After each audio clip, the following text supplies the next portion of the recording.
今週も読書の振り返りをしていきたいと思います。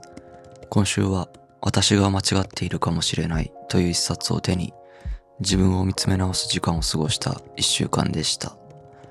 この本はスウェーデンの元僧侶リンドブラッド氏が綴った静かでも力強いノンフィクション本です。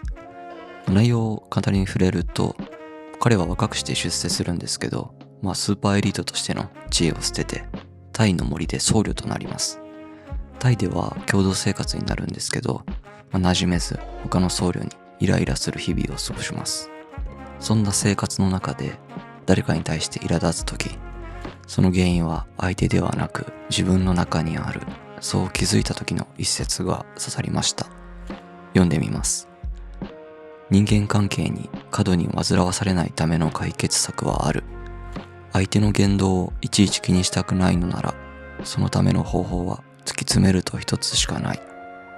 それはありのままの相手を受け入れることだ。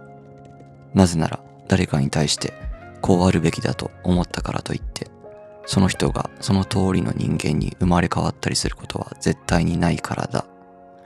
という一節なんですよね。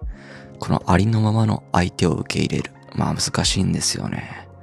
正直、この一週間は仕事でも相手に対してイライラすることが結構重なっていたような気がしていて、でも相手を変えることはできない。自分がこうあるべきだっていう、執着とか執念みたいなものを捨てる必要があるんだなと気づかされました。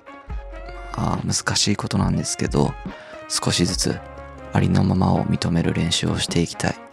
そんな風に思えた一週間でした。今週も最後までご視聴ありがとうございました。